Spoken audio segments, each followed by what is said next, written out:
Everybody in and around the islands of the Java Sea knows about the man Axel Heyst, perched on the little island of Samburan. Axel Heyst, the Swede manager of the Tropical Belt Coaling Company, alone among the ruins of the company's #1 coaling station. Black diamonds, people call coal. It's true, both commodities represent wealth, but there's a deplorable lack of concentration in coal. Now, if a coal mine could be put in one's waistcoat pocket, but it can't. All the same, there is a fascination in coal, the supreme commodity of this first decade of the 20th century, the age in which we are camped like bewildered travellers in a garish, restless hotel. I suppose these two considerations, the practical and the mystical, prevented Heyst from going away when the company went into liquidation.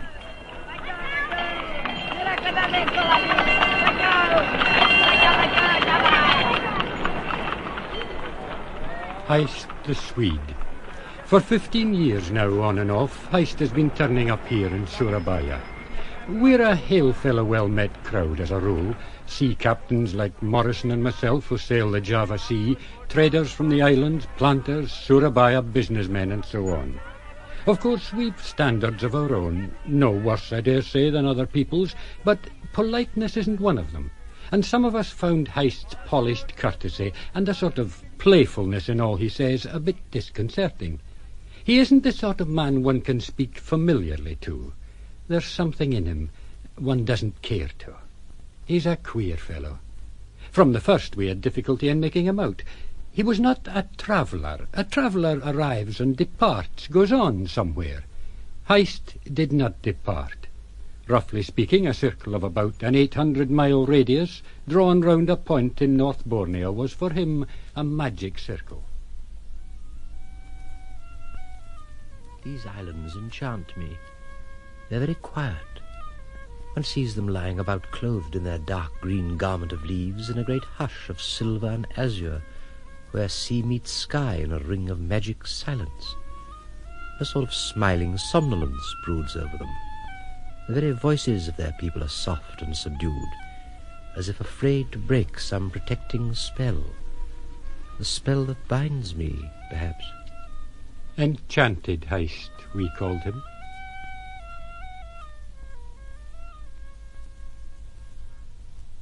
I suppose I was the first to meet Heyst when he came out here.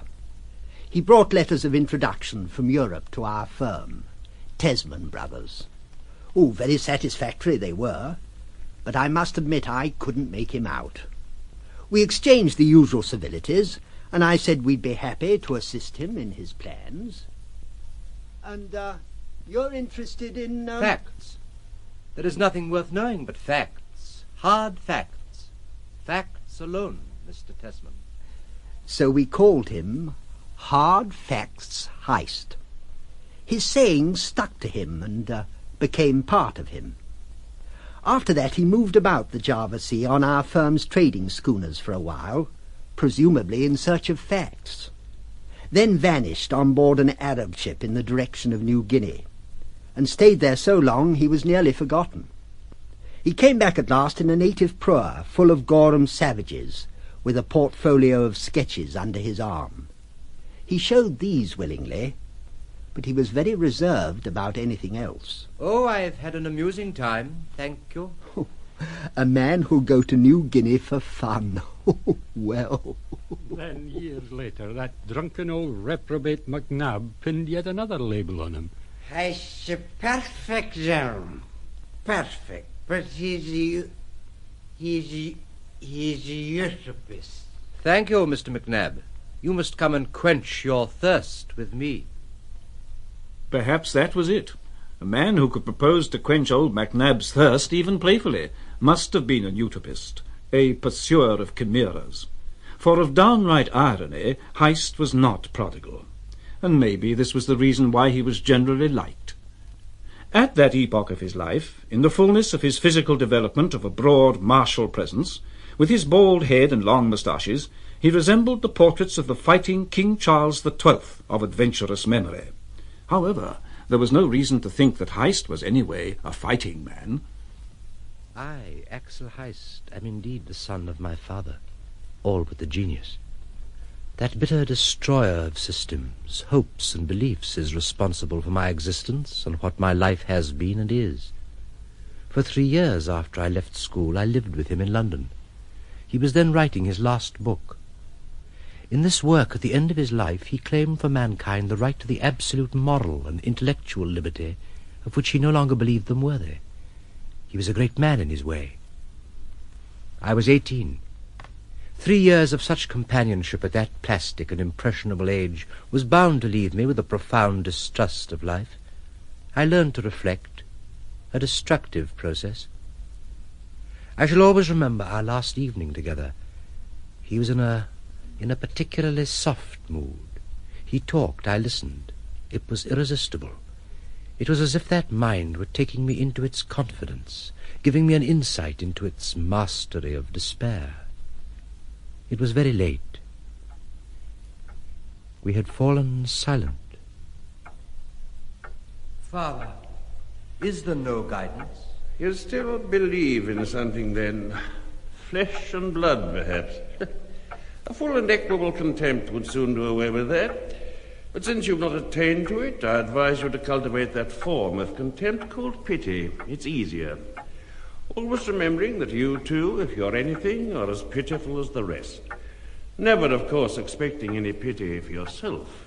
What is one to do then? Look on, never make a sound.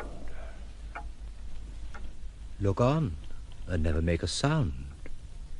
The last words of a man who had spent his life blowing blasts upon a terrible trumpet which filled heaven and earth with ruins while mankind went on its way unheeding. For years it has been my defense against life, to look on and never make a sound. One day, just after the McNabb incident, Heyst turned up in Timor. He was mooning about Daly, a most pestilential place, possibly in search of some undiscovered fact, when he saw Morrison coming towards him. Heyst stopped with a slight bow in the manner of one prince greeting another prince on a private occasion. Heyst! This is an unexpected pleasure. Would you have any objection to drinking something with me in that infamous-looking wine shop over there? A wine shop? Where? Oh, yes, of course. Oh, thank you. The sun is really too hot to talk in the street.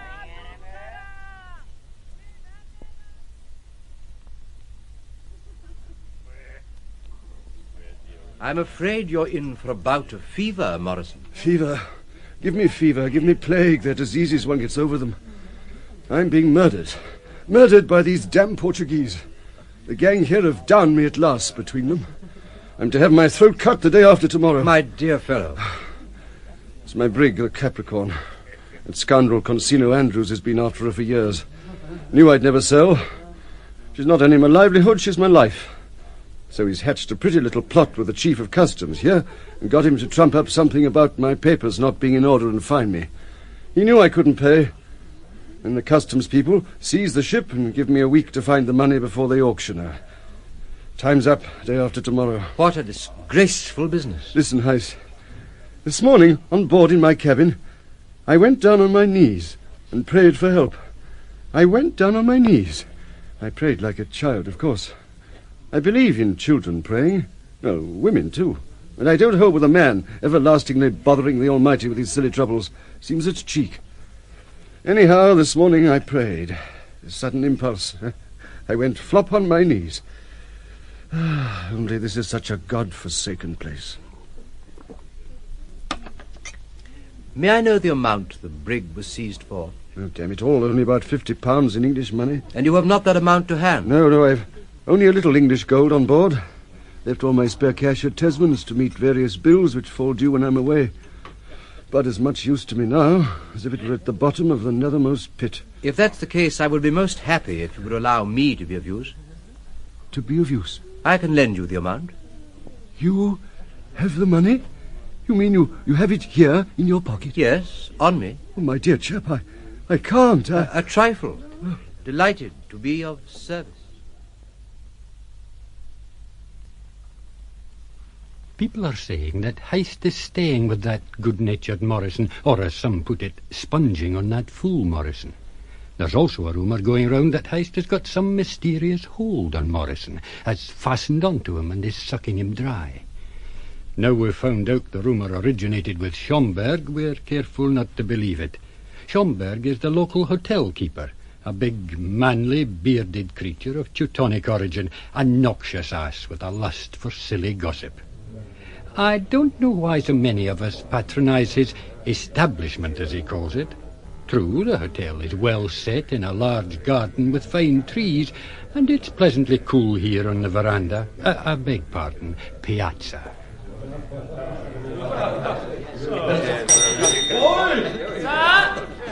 Mr. Schomberg, sir! I come! Morrison and Heyst just gone by. They seldom come in here. The spider and the fly have just gone by, gentlemen.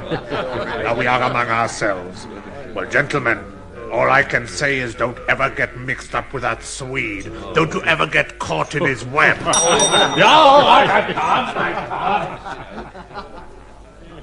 Schomberg detests Scandinavians in general, and Heyst in particular.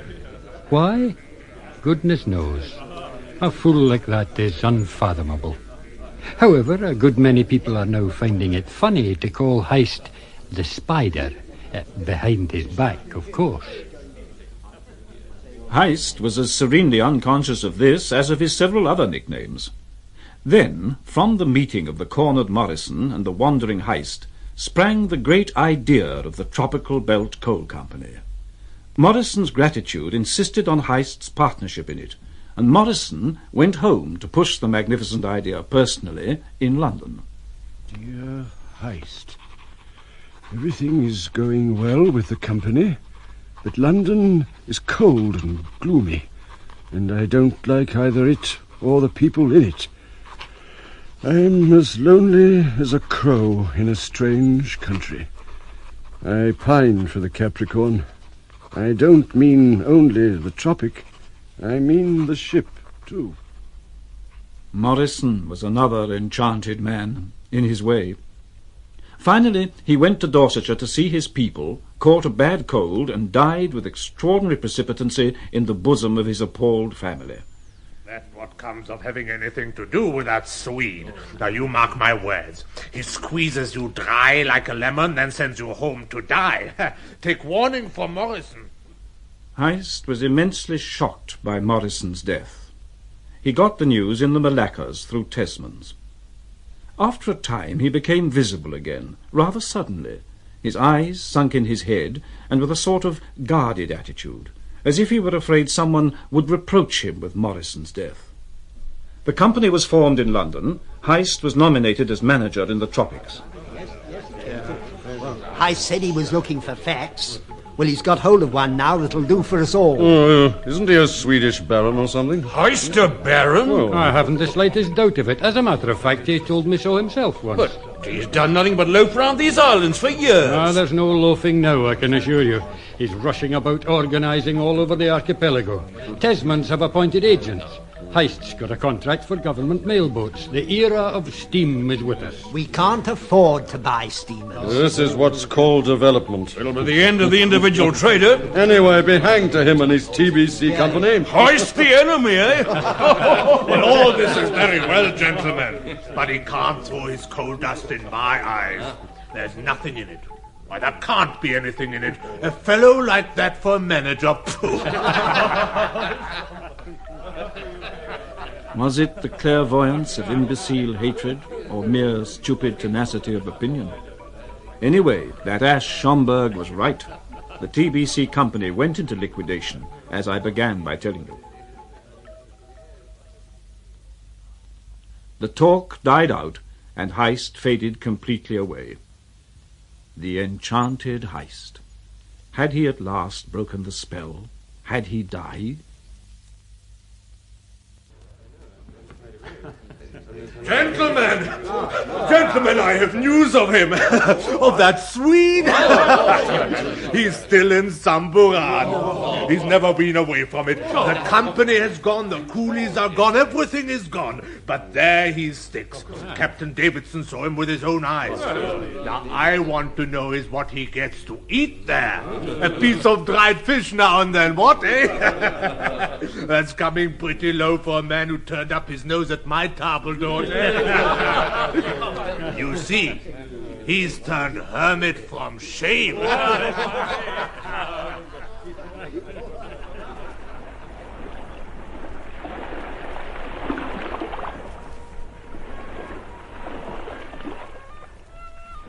suppose it is the essence of my life that it should be a solitary achievement.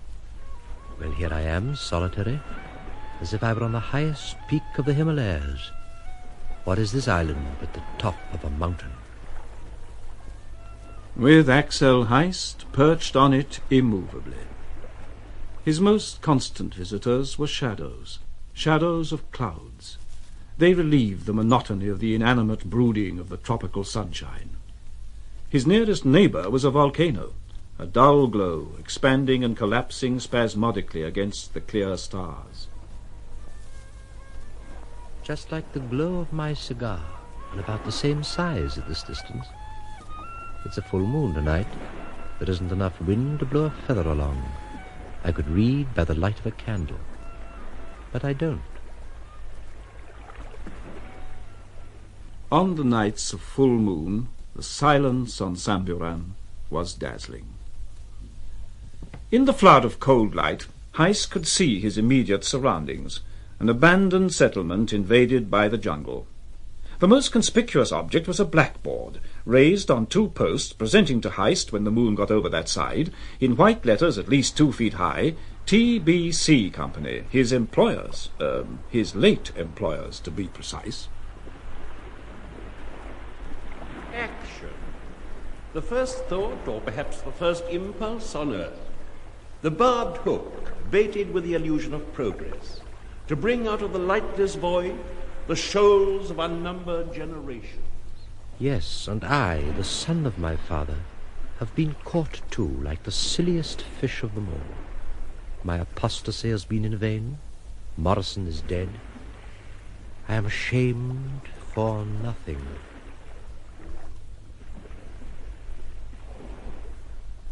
But apparently Heyst was not by temperament a hermit. For some reason or another, after more than a year and a half on Samburan, he came out of his retreat to come to Surabaya. Naturally, it was Davidson who gave him a lift out of his forsaken island. You should have seen Schomberg's eyes bulge out when Heyst jumped down into the launch with an ancient brown leather bag. He pretended not to know who it was, at first anyway. I promised to pick Heyst up in about 20 days' time at Schomberg's place. Gentlemen, look at the airs that Swede gives himself. My place isn't good enough for him. I wish to goodness he'd go somewhere else to show off his superiority. Here have I even got up these concerts just to brighten things up generally for you gentlemen, eh? But you think he'll condescend to step into my concert hall and hear a piece or two of good music? No, not he. There he sits, alone, at the dark end of the piazza all the evening, planning some new swindle, no doubt.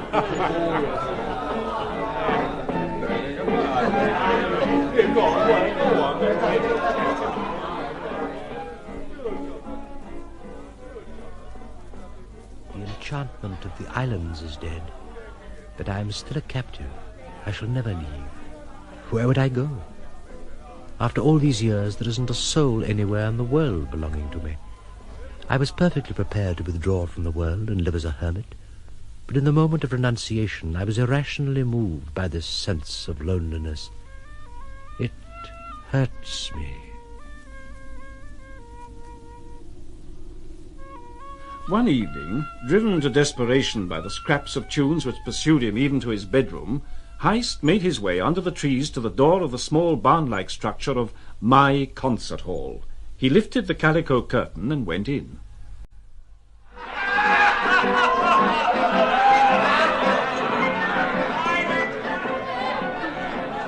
Oh, this is awful.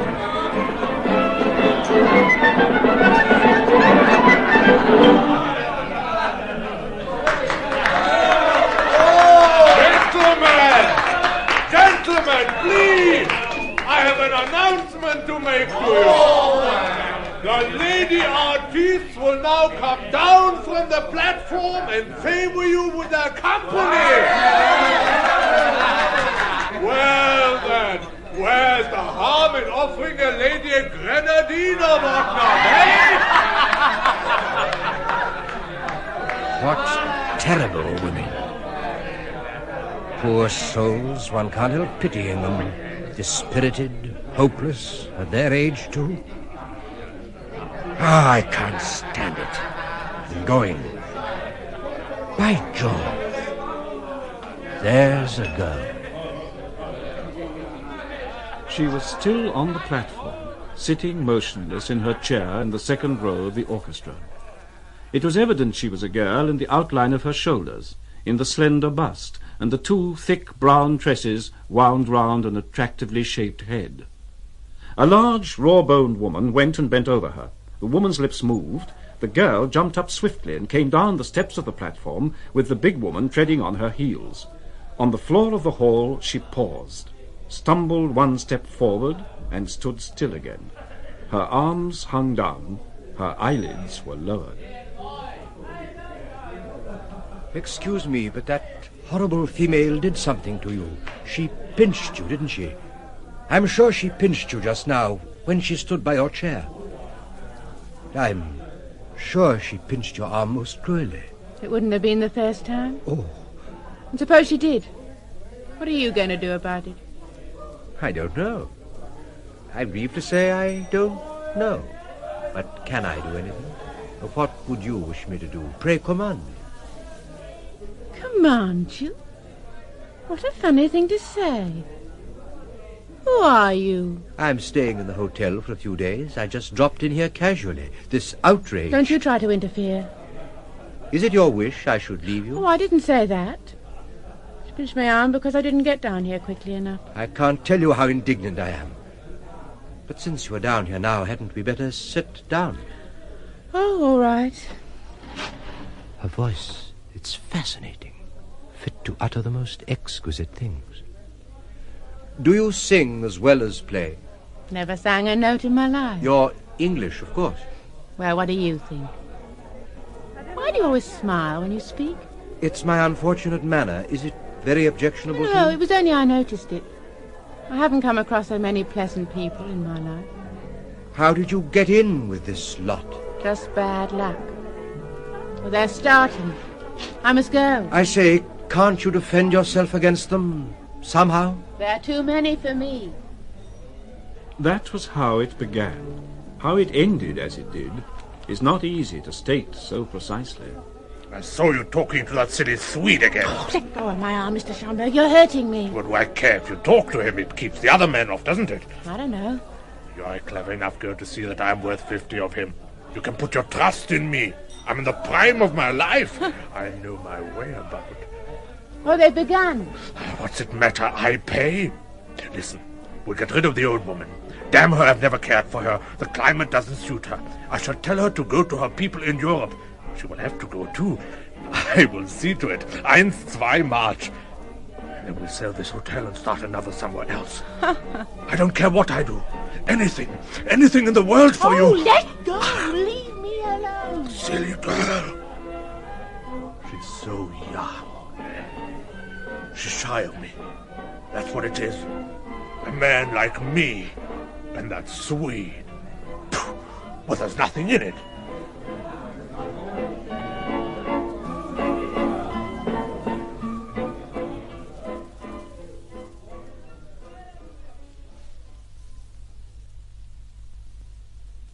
On a later evening, the girl spoke to Heyst of her miserable past, in simple terms, with the sort of unconscious cynicism inherent in the truth of the ugly conditions of poverty. My father taught me to play the violin. To play in theatre orchestras, small theatres, of course. My mother ran away from him when I was little. Who looked after you? Oh, landladies mostly. pay was poor, and he used to drink a bit. Not for the fun of it, but to forget my mother. What else could you expect? What else could you expect? And one night he fell over with a crash into the orchestra pit. He'd had some kind of a stroke. So I joined up with this Zangier Como lot. Now he's in a home for incurables, and here I am with no one to care whether I make a hole in the water the next chance I get or not. Oh, if it's just a question of getting out of the world, I think you could do a little better than that. Oh? I only bewilder you. Oh, what's the use of talking? Do something. I didn't speak to you first. I didn't begin it, did I? It was you who came along and spoke to me when I was standing over there. What did you want to speak to me for? I don't care what it is, but you must do something. You're a gentleman. You can. Can I? Why did you say command me, then? You weren't making fun of me, were you? I've never been more serious in my life. You'll never be sorry for it. Listen, I'm not 20 yet, and I can't be so bad-looking, or else, well, I've been worried and pestered by fellows often. I don't know what comes to them. What's the matter? Nothing. Well, it's not my fault. I don't even look at them. Never. Did I look at you? Did I? No. Don't go and throw me over. If you did, I don't know what I'd do. I could never throw you over. I know I'm not much, but I'm not the sort men turn their backs on, and you ought to know it too, unless you're made differently from the others. Oh, no. You aren't like the others. You aren't like anybody in the world I've ever met. How can you laugh? Steady. Pretend you've said something to make me laugh. Schomberg's watching us. Oh, him. He's always after me. I hate him. I hate him. I'm not rich enough to buy you out, but I can always steal you. Oh. Get away now and try to smile as you go. She obeyed with unexpected readiness. She had very white teeth, and the effect of the mechanical, ordered smile was joyous and radiant. It astonished Heyst. No wonder women can deceive men so easily. Here was a smile, the origin of which was well known to him, and yet it had conveyed a sensation of warmth, had given him an ardour to live, which was very new in his experience.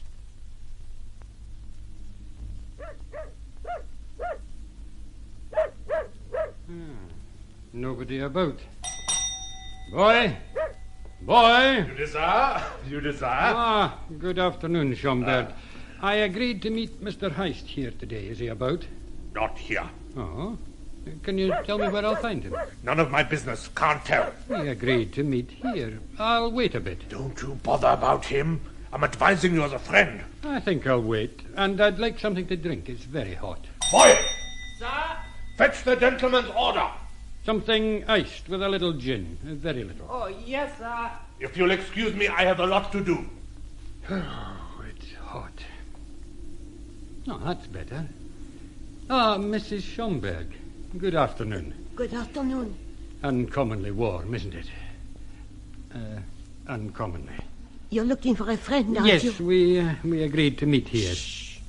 Your order, sir. Thank you. Thank you, sir. I see you've had a concert party here. San Giacomo's Eastern Tour. An Italian lot, to judge by the name. There was an English girl with them. Really? It's no sort of life for any poor soul, let alone a girl. Where did they go from here? She didn't go with them. She ran away. Well. Who with? That friend of yours. Hey? The one you're waiting for. You can't mean it. He's not the man for Well, it. he did it. He left his note for you. Thank you. I helped them. I got their things together, tied them up in my shawl, and threw them out of the back window into the compound. It wasn't a very big bundle. Ah, gentlemen, good evening. Don't say I told you. Don't say anything to anybody. Still here, Captain Davidson. I'm sorry you won't tell me anything about my friend. I never wish to speak of that Schweinhund, that swine, that Swede. You hear? I never wish to speak. I come.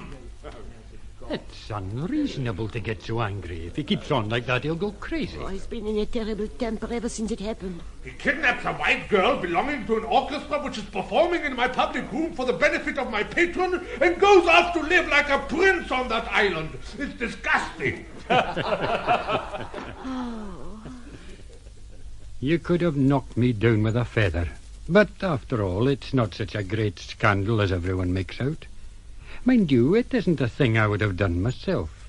I mean, even if I hadn't been married, I shouldn't have had the pluck. I see a thing all round, as it were. But Heyst doesn't, or else he would have been scared. You don't take a woman into the desert jungle without being made sorry for it sooner or later, in one way or another. Heyst's being a gentleman only makes it worse. The world's a bad dog. It will bite you if you give it a chance. But I think we can safely defy the fates here.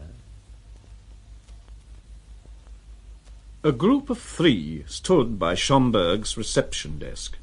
A muscular, short man, with eyes that gleamed and blinked in a round, pock-marked face, with a dishevelled moustache sticking out quaintly under the tip of a rigid nose. Another individual stood modestly in the background. His broad, squat frame denoted great strength. His arms were remarkably long, with thick, brown, hairy hands. The third man, the possessor of a handsome but emaciated white face, was regarding Schomberg with a sunken, dark stare. His body was long and emaciated, his attitude careless, but tense. He had a weary, used-up, depraved distinction. My name? Yeah. Oh, plain Mr. Jones. Put that down. Gentleman at large. And this is Ricardo. Martin Ricardo.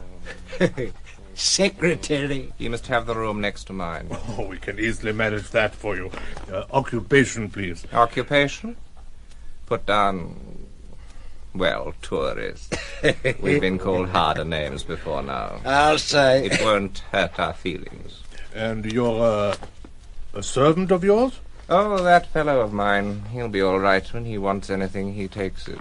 Name? Peter. Pedro. Pedro the alligator hunter. Yeah, Pedro. Alligator hunter. Funny trade. He's useful, and he's so devoted to me that if I tried to give him the sack, he'd fly at my throat. I hope you're not putting that down in your book. Oh, no, of course not. Do you get many people here in the evenings? 20 covers or so take one day with another. Are you partial to table d'hôte, sir? I like a place where you can see some local people in the evenings. Infernally dull otherwise. I'll say it is. You've no women in the hotel? Eh? Women? What on earth do you mean by women? There's Mrs. Schomberg, of course. She knows how to keep her place, then it'll do. I can't stand women near me. They give me the creep. It's a funny thing, but for weeks now I've fancied there's been gambling going on at Schomberg's place, on the quiet. It seems incredible Schomberg, of all people, should risk that sort of thing. Oh, hello, Schomberg. Here, come on, take a card. Anyone, it doesn't matter. Childish nonsense. In my billiard room, too, Mr. Ricardo. What else a chap to do all the afternoon? Look. This gambling has got to stop. It's all very well, Mr. Ricardo. I wasn't myself when I gave permission for the use of my hall of an evening. I know you told me that girl. Oh, we don't want that all over again. I was crazy to let you do it. Look, Mr. Schomberg, here we sit friendly enough, but I don't want you to make any mistakes. You're no more to me than that fly there. I could squash you or leave you alone. I've had such a schooling from the governor you'd never know from my face if I meant to rip you up the next minute or... As of course I could in a jiffy. I always carry a knife. You don't? Yeah. Strapped to my leg. See? Look here. I need your rooms. Yes. Yes, I've been thinking you might for some time past. Personally, nothing would suit me better. I've never been so bored in my life. Only, you see, the governor's subject to fits. Fits? Yeah. Fits of laziness, I call them. Generally speaking, I can talk him out of it, but when he says, "Martin, I'm bored," there's nothing to do but shut up, damn it. If only I had something to lever him out with. Gott in Himmel, will nothing get him out? Will he stop here immer, always? Suppose I were to make you an offer, couldn't you? No, I couldn't. Not unless I had something to lever him out with. It's no use arguing with him. Listen. Yeah? I could put you on the track of something. On the track of a man. It's a certain Swede. There's money in it. Money? Minted gold. Oh. So you see, it's perfectly safe and no trouble at all. The petticoat's the trouble. Oh. Well, he'll just have to get over the shock as best he can. Now, come on, let's get down to brass tacks. How do I get there? What landmarks have I got? It was now several weeks since Heyst had brought the girl back to Samburan with him. On this morning, as on every morning since his return, he came out onto the veranda and leaned on the railing in an easy attitude of proprietorship. The bulk of the central ridge of the island cut off the dwellers in the bungalow from sunrises. The day sprang upon them in its fullness when the sun cleared the ridge and looked down with a devouring glare like the eye of an enemy.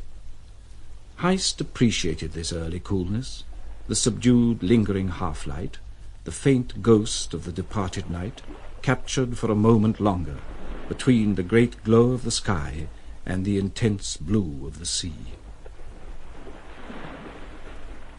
It's done. This strange, this incomprehensible woman is here, in the fortress of my solitude, part of my existence. There's something inexplicable in her. I don't know whether it's stupidity or inspiration, weakness or force, or simply an abysmal emptiness, reserving itself even in moments of complete surrender. Yet every time she speaks, she seems to abandon something of herself to me, something exceedingly subtle, inexpressible, while oh, well, we shall see. Oh, there you are, Lena. Yes. Do you know what I was thinking? No. What was it? Were you thinking of me? I was wondering when you would come out. I wasn't very far away. Too far for me, apparently. I was only doing my hair. I wasn't long. Too long for me. Oh! What's the matter? Wang.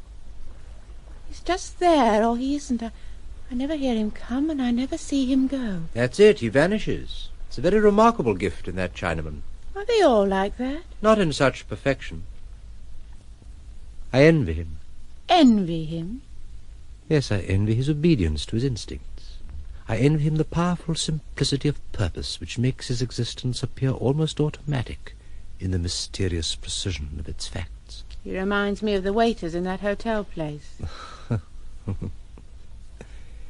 Let's go into the forest while he clears up here. Up that mountain? Oh, it's not as bad as that.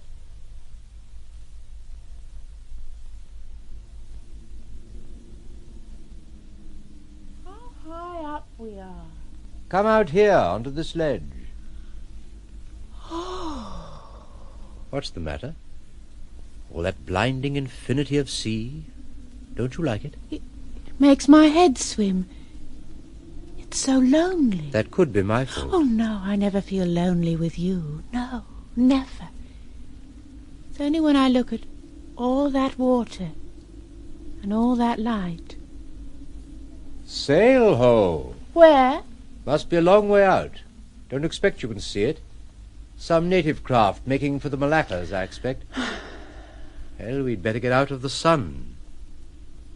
You can sit with your back against that trunk. All right. There, now I can, very properly, sit at your feet.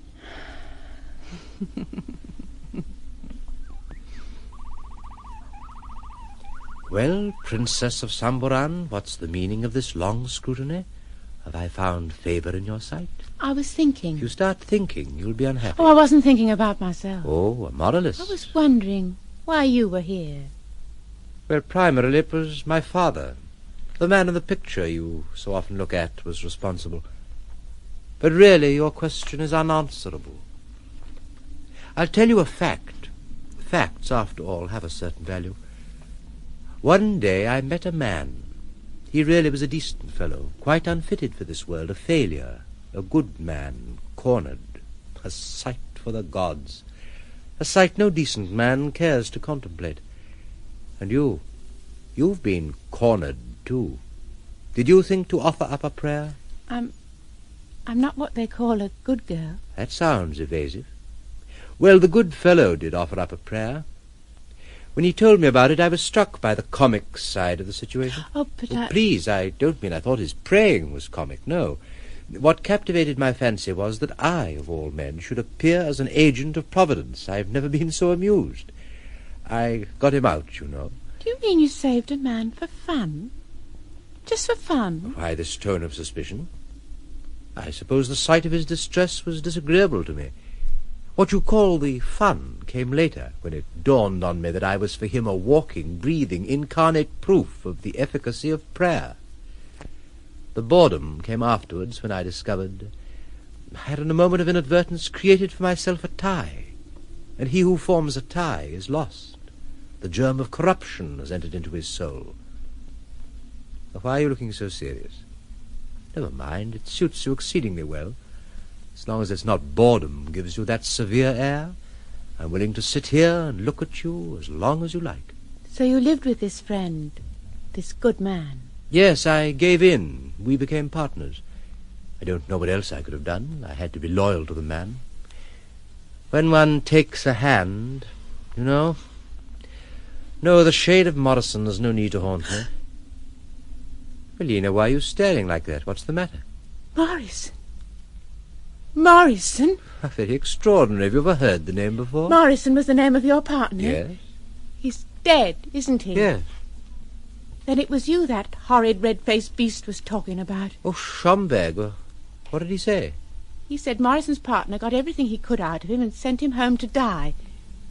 He said he'd as good as murdered him.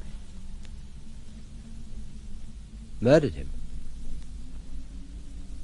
Strange that should hurt me. Is there anything more you can remember? I've often heard of the moral advantages of seeing ourselves as others see us. Let us investigate further. Don't laugh. Did I laugh? I assure you I wasn't aware of it. You surely don't believe this story, do you? It was before I met you I heard it. After you'd spoken to me, I forgot all about it. I forgot everything. The name stuck in my head, I suppose, and when you mentioned it... It broke the spell. Nobody believed it. As if it could matter to me what anybody ever said or believed, from the beginning of the world to the crack of doom. I've never heard you laugh until today. That's the second time. When one's heart has been broken into the way you've broken into mine, all sorts of weaknesses are free to enter. Shame, anger, stupid indignation, stupid fears, stupid laughter. Why are you angry with me?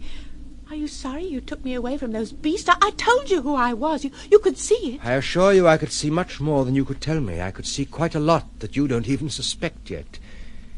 But you can't be seen quite through. What more do you want from me?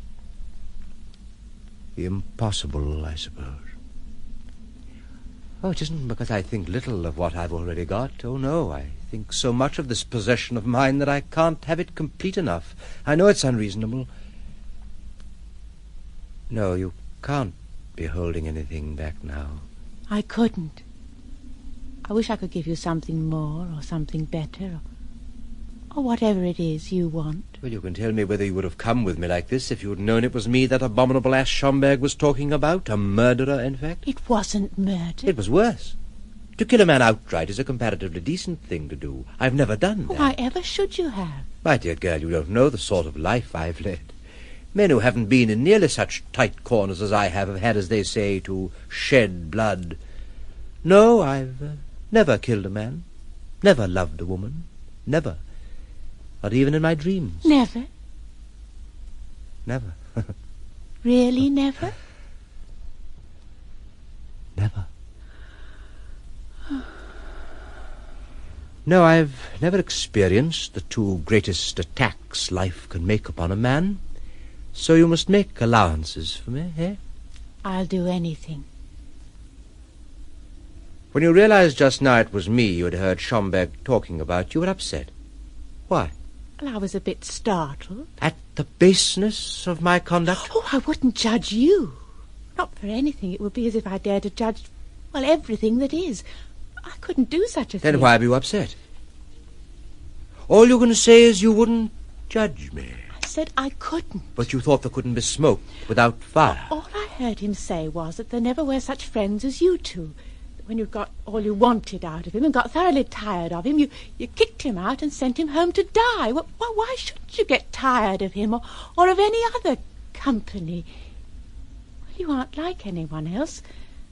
Well, the thought made me unhappy suddenly, but I didn't believe anything bad of you. I feel a disgust with my own body. I feel as if I'd fallen into some filthy slime. And all you can say is you wouldn't judge me. I don't believe anything bad of you. I couldn't. That's enough. All at once, without transition, he detested her, but only for a moment. He remembered that she had a special grace in the intimacy of life. She had the secret of individuality which excites and escapes. You're crying. Oh, Lena. No, leave me alone. Lena. No. Lena. Lena. Of all these stratagems of life, the most cruel is the consolation of love, the most subtle, too, for desire is the bed of dreams. Lena. You're sitting there as if you were unhappy. I thought you were asleep. Oh, I was lying down, but sleep, I couldn't. She had dropped into the chair. It was one she always used. She looked as if her strength had suddenly gone from her, leaving her only her youth, which seemed very pathetic, very much at his mercy. Tired, are you? It's my fault, taking you up so high, keeping you out so long. In this heat, too. She watched his concern, her pose languid, her eyes raised to him, but as unreadable as ever. He avoided looking into them for that very reason. He forgot himself in the contemplation of those passive arms, those defenceless lips, and, yes, one had to go back to them, those wide, open eyes.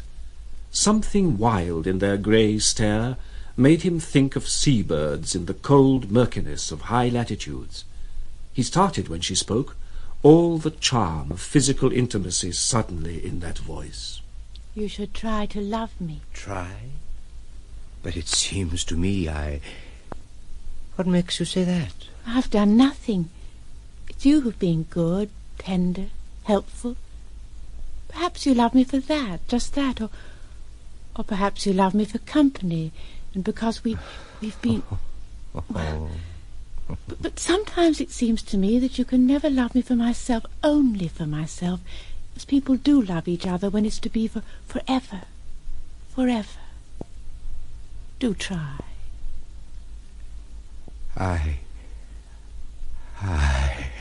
Do try. My dear Lena, it looks as if you were trying to pick a very unnecessary quarrel with me. Of course, I know there's no one else to quarrel with. Don't. I don't even know what I've done or left undone to distress you like this. Are you worrying about the future?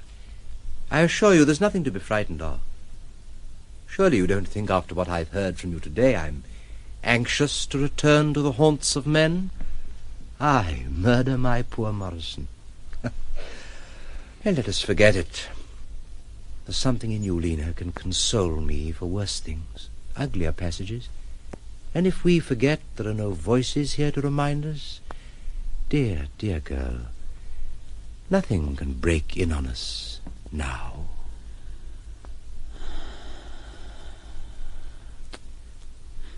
He's here. I'll go to my room till he's gone. What is it, Wang? What do you want? Boat out there. Boat? Where? Out there. What do you mean? A boat adrift in the straits? Oh, come on, we'll go down to the jetty.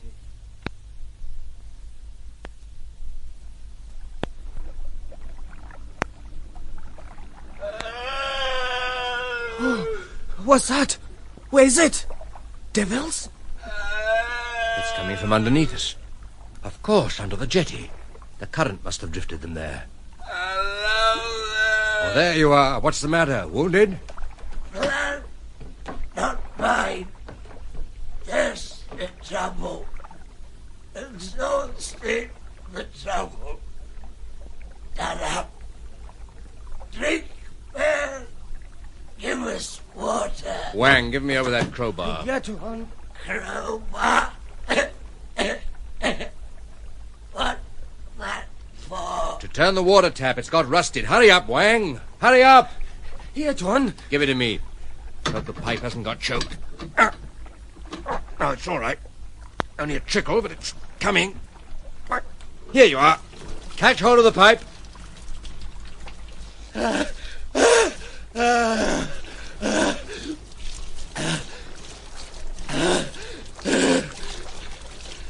All over me. Wonderful. Life running and soaking into you. Pedro! Get back, you bloody savage, you! That will teach you to keep back where you belong, you slaughtering savage, you. Next time I'll rip you open from head to heel. Poor brute. I don't really mean it, sir. Now, come along, Mr. Jones. It's your turn. Oughtn't to have drunk first, I know. I forgot myself. Up you come. How do you do, sir? How do you do? He's the pipe, Governor. Catch hold. Let me steady you. All right.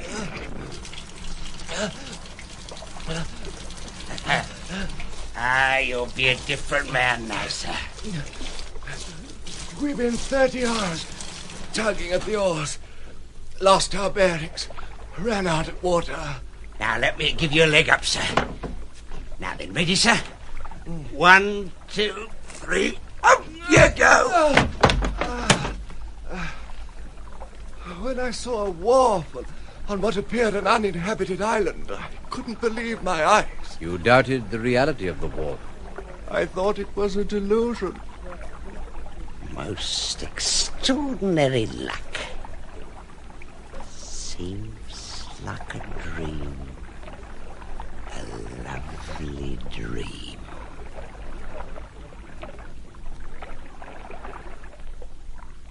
The sea, like a plate of steel under the darkening sky, looked more solid than the high ridge of Samburan, more solid than the point, whose long outlined slope melted into its own shadow, blurring the dim sheen on the bay. I am prevented from offering you a share in my own quarters. I should regret it more if I were not in the position to give you a choice of one of those bungalows here, on the opposite side of the clearing for a temporary home. This one would be best. It's our counting house. There's still some furniture in it. I'm pretty certain you will find a couple of camp beds in one of the rooms. Most civil of you, I'm sure. Thank you. I've sent Wang for the key and a light. I can see his lantern coming. Is that you, Wang? Yeah, John. After working at the stiff lock, Wang applied his shoulder to the door. It came open with explosive suddenness. From the dark slope of a tall stand-up writing desk, a forgotten, solitary sheet of paper flew up and settled gracefully on the floor. That night, the girl woke from a painful dream of separation, brought about in a way she couldn't understand. The desolate feeling of being alone persisted. Then she saw she really was alone. In a moment, she was at the curtain that hung in the doorway and raised it with a steady hand. Heyst, standing by his desk, turned his round, uncovered head set on a fighter's muscular neck towards her. Are you looking for something? I say, Lena, are you certain Wang didn't go through the room this evening? When? While I was with those boat people. Well, I heard nothing. What's the matter? What woke you just now? I tried to be as quiet as I could. I don't know. My dream, perhaps. I woke up crying. What was the dream? You've missed something out of that drawer, haven't you? I haven't touched anything in the house but what you've given me. Lena! What is it?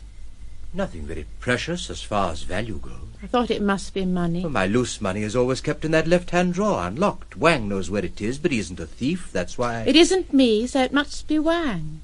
You ought to make him give it back to you. It's a very little value. Don't worry about it. You woke up in a fright, you say? No. I wasn't frightened. I was miserable. You see, you weren't there. I couldn't tell why you'd gone away from me. Oh, a nasty dream, the first I've had since... The best thing you can do is to go back to bed and go to sleep. And you? I think I shall smoke a cheroot on the veranda. Don't be long. Wang, beyond a doubt. But why take my revolver? Shoot and inherit. Very simple. No. He could have done that any time these last 12 months. He must have taken it tonight sometime. Why? He obviously thinks there's danger ahead. Why must this happen now? Heyst felt contemptuously irritated with the situation. The outer world had broken in upon him, and he didn't know what wrong he'd done to bring this on himself, any more than he knew what he'd done to provoke the horrible calumny about poor Morrison. And she only half disbelieves it? This moral stab in the back seemed to have taken some of his strength from him. He had no desire to do anything, to come to terms with Wang, or to find out from the strangers how their predicament had come about.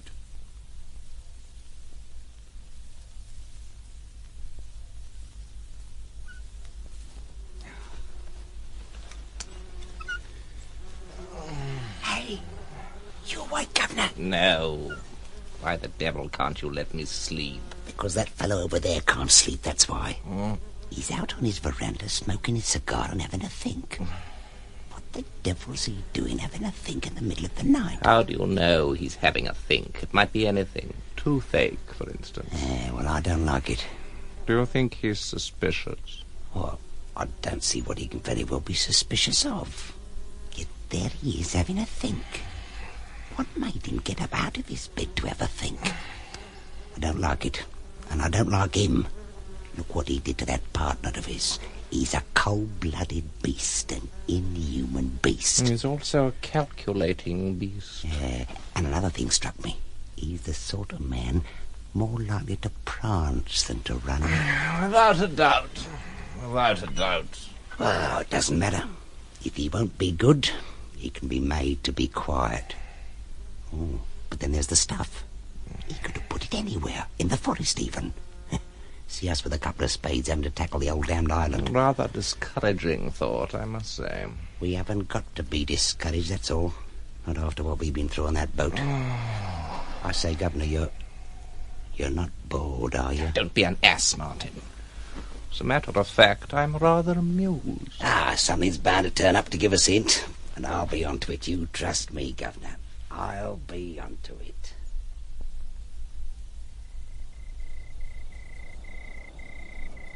At last, there goes Heyst for a stroll before breakfast.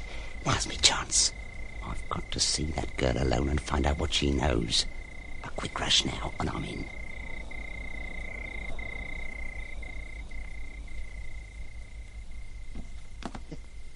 Here's a go. Books. Nothing but books. What the devil's the fella think he's got here at school? Funny sort of place. Nobody about. Pity. That's her in there, behind the curtain. Now then, no screaming. I ain't gonna hurt you. Far from it, you beauty. You. Jiminy, my throat. The fingers are like steel. Muscles too. All right. Needn't look at me like that. I never meant you no harm. Oh, I'm no joke if it comes to it. See? My knife. Always carried on my leg like that. You'll be all right with me. Yes. Well, that knife's stuck in me. Now listen. I'm quiet now. Straight I am. I can see now this wasn't the way with you. You aren't going to make a noise about this silly try of mine? No. Jiminy, you're a wonder. We should be friends yet. You aren't a tame one, neither am I. Where is it? Where is it? The swag, come on. Where's he keep it? Is it in the house? No. Sure? Sure. Does he trust you? No, I don't think so. He's one of the tame ones, isn't he? He wouldn't put up a fight. We better find out. Jiminy, you're a girl. Here, chuck up all this and come with us. You can have your share. What do you say? I might. Wang! John! It's him. Is nobody ready for breakfast yet? I'll be shot like a dog if I stay here. Quick! This way! Out of this window! Quickly! All right. Lena, Yes? may I come in?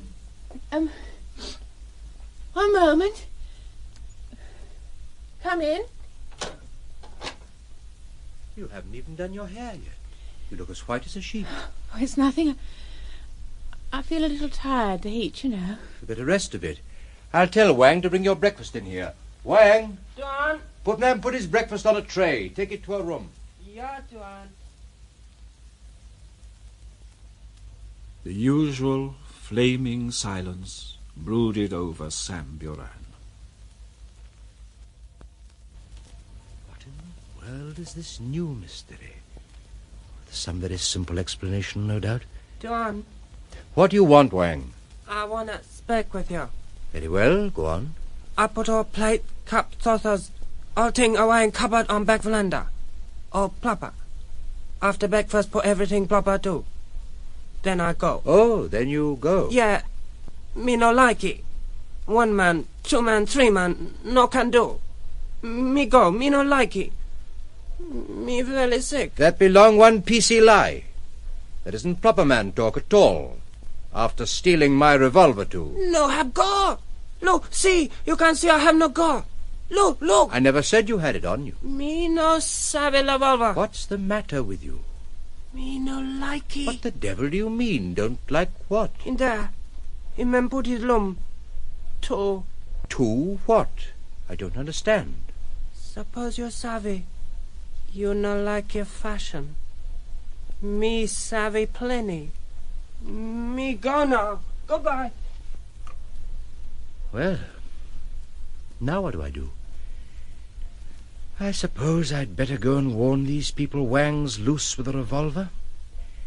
I don't want anything he may do to come back on us.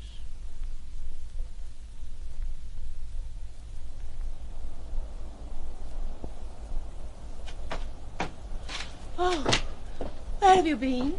I thought I'd better find out the intentions of our emissaries from the outer world. Don't think I've ever seen 3 such out-and-out scoundrels.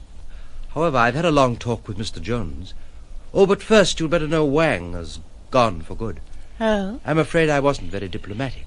When you're in the helpless position I am, unarmed and unable even to run away, bluff somehow seems degrading. Yet I've you to think of. Oh, me? Do you think I would be capable of sacrificing you to save my moral dignity? You may if you like. Oh, Lena. I asked Mr. Jones 2 things I was very anxious to know.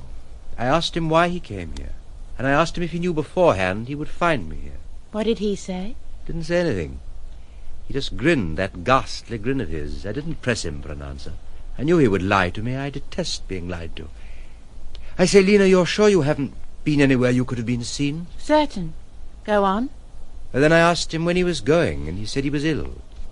And I asked him point blank what he wanted. He didn't answer that either, but said something about a communication the day after tomorrow. You know, the more I think about it, the more I'm certain that these 2 days are a sort of truce. Truce? For what? I don't quite know. By this time the secretary had come in, and I told them about Wang. It was a bad move. They obviously didn't believe my story, and immediately insisted that Pedro should take Wang's place. Take Wang's place? Here, in the bungalow? Yes, and that Ricardo should take his meals with us. I didn't know what to say. I merely remarked that I didn't want a servant. It was no use. How on earth are we going to keep you hidden from them with that brute prowling round the place all the time? I don't know. Are you certain they haven't seen you? Well, how can I be certain? You told me to keep out of sight, and I kept out of sight. I didn't even ask you why. You could have done.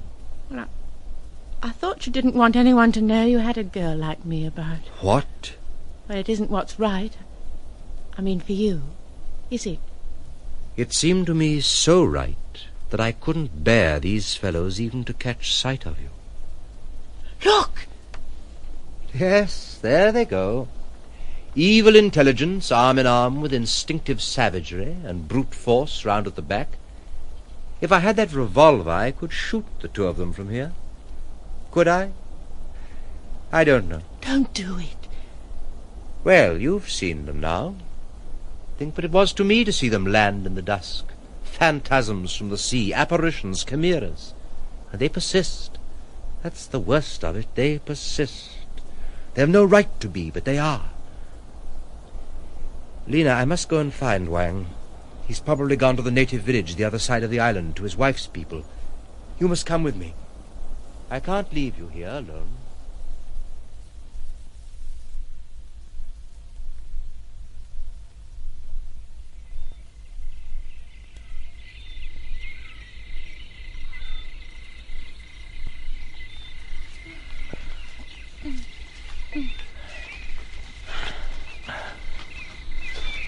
It's no hurry. No hurry at all. We might as well sit down. Well, that's that. No success with Wang. What's this idea of sending me away from you to those savages, too? You can do what you like with me, but not that, not that. Why be so indignant? It hasn't happened. Well, here we are, without the power to resist the evil, unable even to make terms for ourselves with the envoys of the world we thought we had done with for years and years to come. That's bad, Lena. Very bad. Is it? I suppose it is. I don't know. Do you know? You talk as if you didn't really believe in it. That's it. I've managed to refine everything away. Anger, indignation, scorn itself. Nothing's left but disgust. I've lost all belief in reality. Lena, give me your hand. So warm, so real in mine. What's the matter, dear? No force, Lena, no conviction. How am I to meet this charmingly simple problem? I wonder if I could find enough courage to cut their throats as they slept. I wonder... No, don't think of it. I don't think. Something in me thinks, something foreign to my nature. Anyway, I don't possess anything larger than a penknife. There's somebody after us. Oh, no doubt we're being followed. We're certainly watched all the time. It doesn't matter. To think Davidson went past only 10 days ago. You never told me. What did we want with Davidson 10 days ago? I wish now I'd raised my arm and signalled to him. What good would that have been? No, we had no forebodings. There seemed to be an impregnable refuge where we could live out our untroubled lives and learn to know each other. Perhaps it's in trouble people get to know each other. Perhaps. How gloomy the forest's becoming. Surely the sun can't have set yet. Well, we'd better be getting back. She looked around as if her eyes had just been opened. Her heart sank in the engulfing stillness. At that moment, she felt the nearness of death breathing on her and on the man with her. What is it? I was only wondering, do you think this trouble, this danger, evil, whatever it is a sort of punishment? Punishment? On us? What on earth for? Well, the way we've lived together. It isn't right, is it? It wasn't as if I was forced in or scared into it. I came of my own free will. I wanted to come more than anything in the world. So our visitors are the avengers of righteousness, agents of providence. That's certainly an original view. They would be flattered. You're making fun of me. Lena, are you conscious of sin? I'm not. By all that's holy, I'm not. You're different. I tempted you. You took me up from pity. Oh, you exaggerate. It wasn't as bad as that. Heyst considered himself a dead man already, forced to pretend for her sake he was alive. This fair, palpitating handful of dust, warm, living, sentient, and his own, exposed helplessly to insult, outrage and degradation, and infinite misery of the body. Well, if you insist, we are miserable sinners. Let us hope for mercy together. No. Surely you can't want all the mercy for yourself. Well, here we are at the edge of the forest. Look at that. The bungalow across the cleared ground stood bathed in sinister light. Beyond the headland, lying black on a purple sea, stood an ill-omened chaos of sky. Great masses of cloud piled up and bathed in a mist of blood. Thunderstorm coming up. It doesn't look much like mercy, but I don't care. I do much worse than that, and someday you'll forgive me. You'll have to forgive me.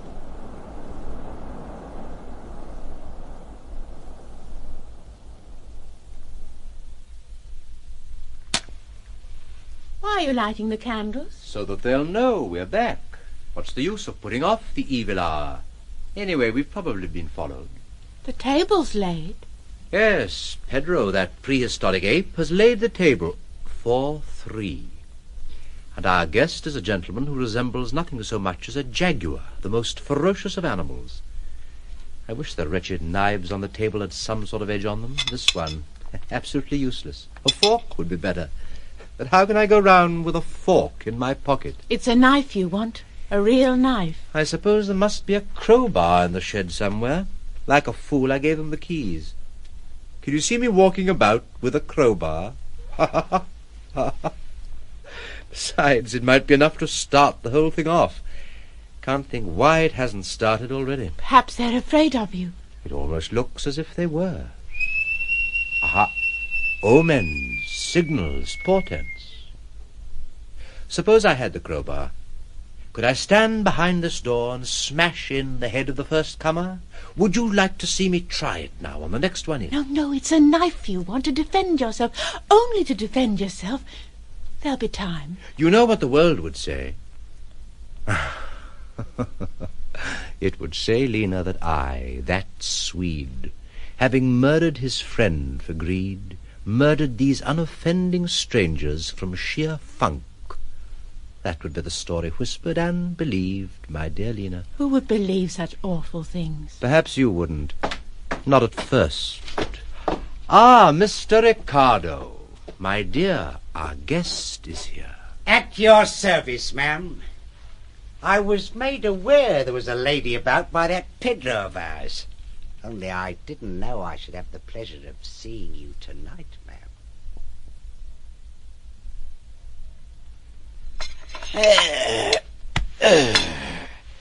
Yes, you and the governor ought to get on, sir. You can see at once he's a gentleman, can't you? Can I? Of course you can. Just as anyone can see you're one. He's expecting to see you tonight. Oh, he ain't at all well. And he can't make up his mind to go away without seeing you. Shall I go, Lena? Yes. Well, we've finished our meal. Suppose we go now. Right you are, sir. It's now or never.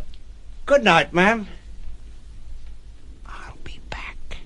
You go on. I shan't be a moment. Right you are, sir. Oh, the storm's coming all right. Lena, I'm going to have it out with these 2 devils. Take care, oh, do take care. Oh, I will, really I will. Please, please. Immediately I've left, put on your black dress, put a black veil over your face, and go up into the forest. Stay there till I come back. If I don't come back, go to Wang. No. Yes. The worst he can do is to shoot you. But he won't. I'm sure he won't if I'm not there. Kiss me. Lena.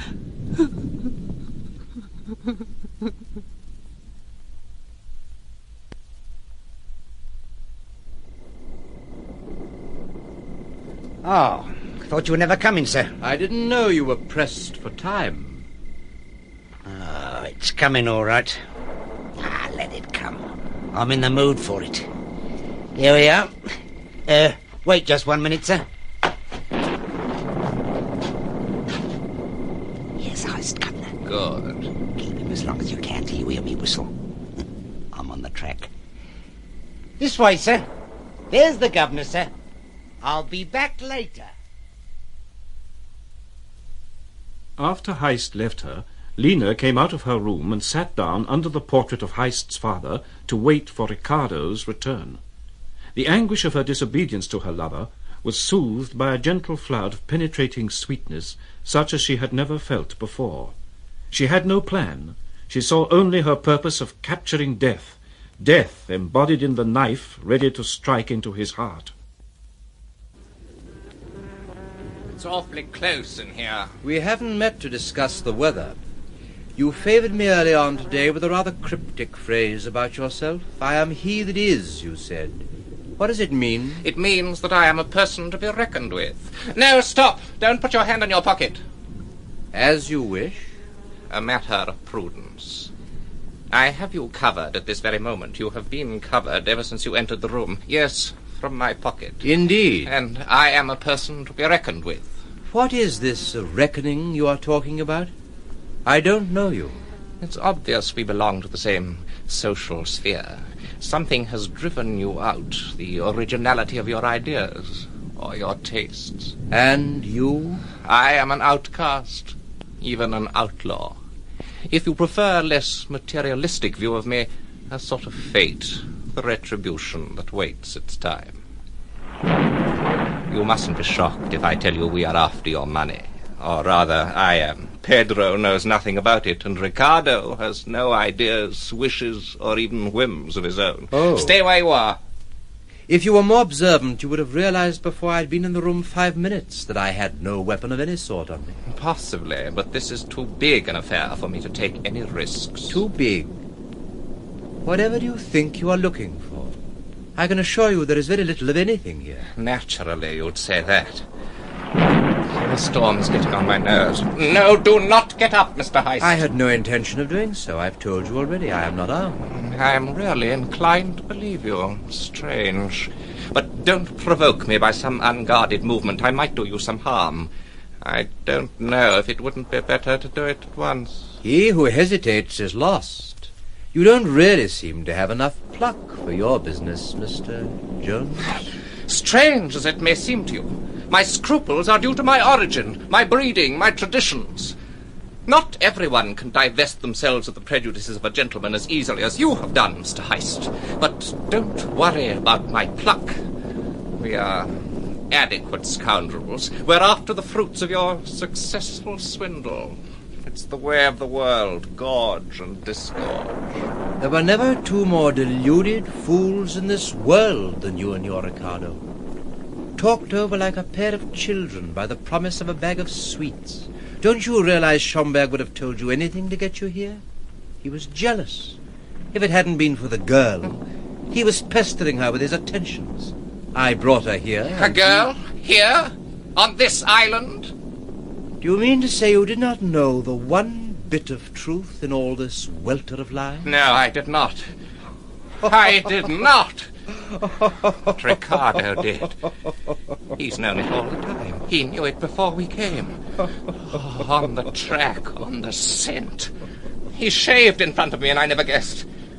I shall be glad to know exactly what my faithful henchman is doing. We'll go and find out. I am in much greater danger than you are, Mr. Heyst.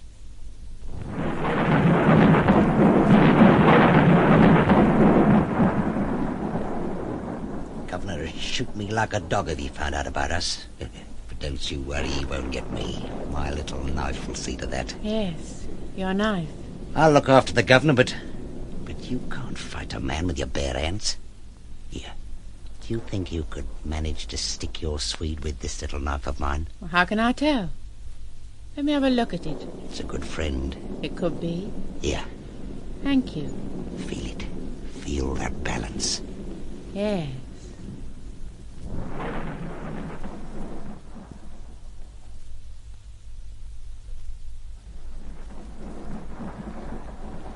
This exasperating thunder at least has the advantage of covering the sound of our approach. Heyst's very will seemed dead of weariness. He moved automatically, his head low, like a prisoner captured by the evil power of a masquerading skeleton out of a grave.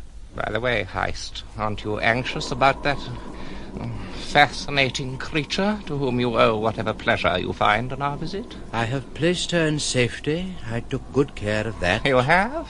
Look, is that what you mean? In the brilliant square of the doorway, Heyst saw the girl. She was not in the forest, but there, alive with a somber reality. She sat there in the chair, without fear, tenderly stooping. Martin grovelling at her feet in the full light of your candles. She seems to have found her affinity. Heyst obeyed the pressure of the revolver between his shoulders.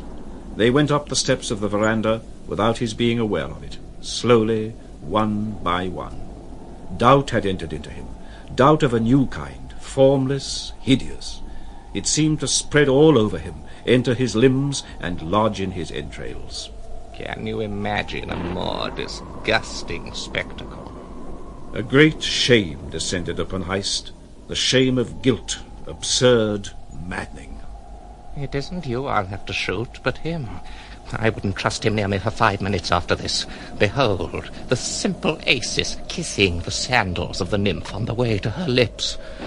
The menacing pipe of Polyphemus sounds close at hand. Did he but hear it?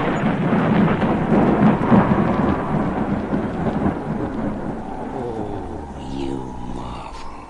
Oh, you're 1 in a million. I'm at your feet. Look at me. All yours. Anything you like. Oh! What are you doing?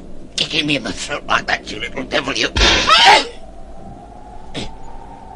Nick me behind the ear. It's nothing. What the deuce is the governor up to, letting that brute eyes break loose like this? Where's my knife? Oh, you got it, girl. You stick Heyst. I'll get a gun to do for the governor. She had his knife.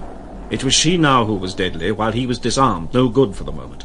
He stole from the door, staggering, the warm trickle running down his neck, to find out what had become of the governor and to provide himself with a firearm. Jones, after firing his shot over Heyst's shoulder, had thought it proper to dodge away. Like the spectre he was, he had noiselessly vanished from the veranda. That you over there, Governor? Yes, it's me. Jiminy, I thought the beggar had done for you.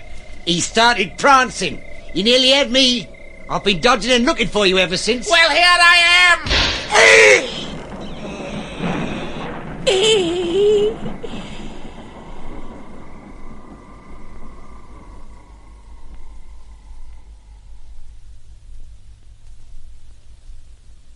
You're safe now. I've got the knife. With dread, Heyst forced himself to look at the girl. I would never, never have let him get it back. Never. Oh, my beloved. Suddenly, Heyst remembered Wang. How clear this all was. How extremely amusing. Very. No doubt you acted from instinct. Women have been provided with their own weapons. I was a disarmed man. I have been a disarmed man all my life. You may glory in your resourcefulness and your profound knowledge of yourself. But may I say that your earlier attitude, suggestive of shame, had its charm? Oh, you are full of charm. You mustn't make fun of me now. I have no shame. I was thanking God with all my sinful heart for having been able to do it, for giving you to me. Oh, my beloved, all my own at last. Every modulation of her enchanting voice cut deep into his heart, so that he could hardly understand what she was saying. He stared as if mad. What is it? He turned his back on her. Are you angry with me because I disobeyed you about the forest? Because I... A sudden droop, an extraordinary faltering in her voice made him spin round. He seemed to read some awful intelligence in her eyes. He snatched her up bodily out of the chair, carried her off into the next room, and disregarding an unexpected metallic clatter on the floor, laid her on the bed. What's the matter with me? You've been shot. Yes, I did feel something. Jones's first bullet must have hit you. Where's the knife? Give it to me, it's mine. Here it is. For you, my beloved. Kill nobody. No. No more killing. There will be no more. Oh, my beloved, I've saved you. Why don't you take me in your arms and carry me away from this lonely place? Heyst bent low over her, cursing his fastidious soul, which even at this moment kept the true cry of love from his lips in its infernal distrust of life. Who else could have done this for you? No one in the world. With a terrified and gentle movement, he slipped his arm under her head. She felt relieved at once of an intolerable weight, and was content to surrender to him the infinite weariness of her tremendous achievement. She saw him stooping over her with his kindly, playful smile. He was ready to take her into the sanctuary of his innermost heart forever.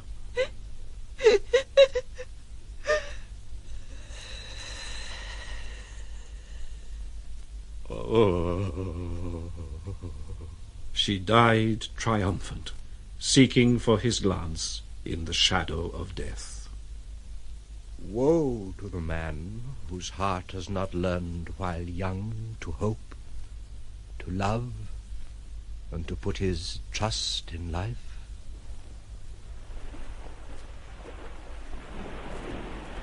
Men alone can arouse in one a disgust of pity. Yet I find it easier to believe in the misfortune of mankind than in its wickedness.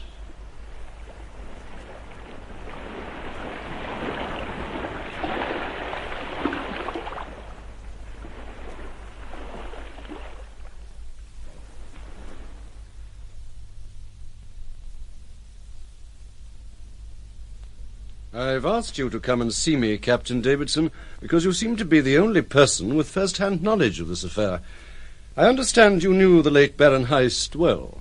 I wouldn't like to say I knew him well, Your Excellency. Nobody did. The first indication I had of anything really wrong was a large white rowboat bumping into the Sissy's bows. In it was the dead body of a very hairy man. I learned from Wang later what happened. He had followed Heyst and the girl down, partly out of curiosity, partly out of pity. Had gone to look for the boat, to cut it loose, so that these men couldn't come and attack the village by sea. Had found the hairy man in it, dozing, and shot him dead. Then he shoved the boat off as hard as he could and went away. Of course, I went ashore at once. By the time I got to the bungalow, the poor girl was dead. Heyst was kneeling by the bed, holding her body in his arms. Poor fellow. Yes. I won't tell you what a time I had with him afterwards. He talked and talked. At last, since he insisted, I left him and went back on board. What had happened to the other two? Jones had shot his secretary, or whatever the evil beast called himself, neatly through the heart. I left his carcass where it lay to rot and swell in the sun. Jones we found by the wharf.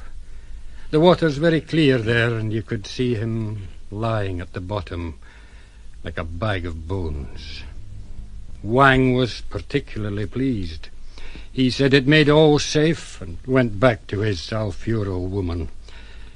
I suppose it was accidental, but who knows? Jones was alone.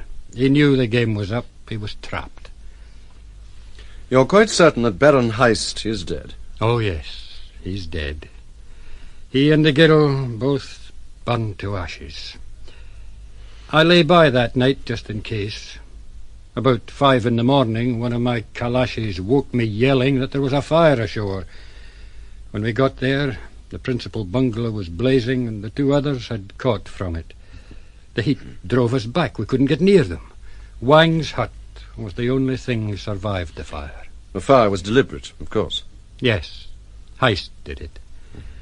I suppose he couldn't stand his thoughts beside her dead body. Fire purifies everything. Well, let heaven look after what has been purified. The wind and the rain will take care of the ashes. And then? I went away. There was nothing to be done. Nothing. That was Victory, a radio version by Helena Wood of the novel by Joseph Conrad, with Marius Goring as Axel Heyst and Jill Bennett as Lena. The part of Captain Davidson was played by Duncan MacIntyre, Schomberg by John G. Heller, Mr. Jones by David March, and the narrator was Godfrey Kenton.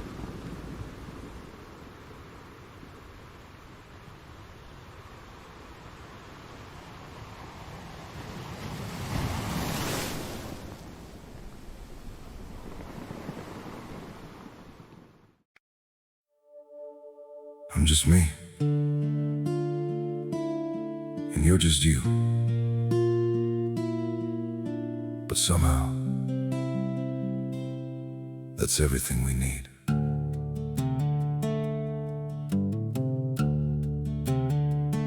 I don't have a perfect story, no shining crown to wear, just a heart that keeps on choosing you in every prayer. You're not made of fairy tales, you're not some distant dream, just the one who feels like home in ways I can't explain. I'm just me and you're just you, nothing more, but it feels true. No disguise, no in-between, just the way it's meant to be. We don't need to be someone, we don't have to chase the sun. In this world so wild and free, you belong with me.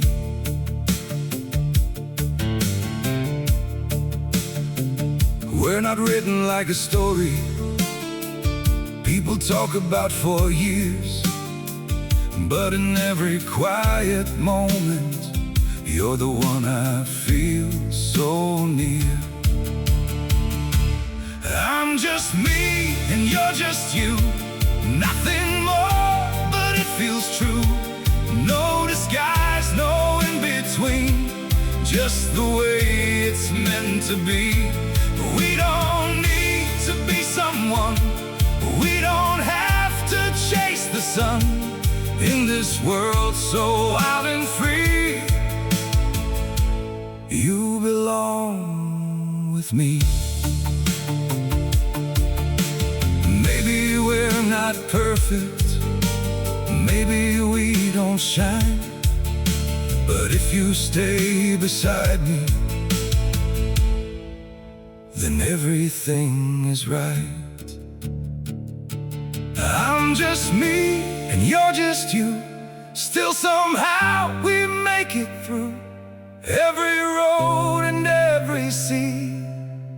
Lead you back to me. We don't need the stars above, we already have enough. Simple hearts, one destiny. You're the one for me.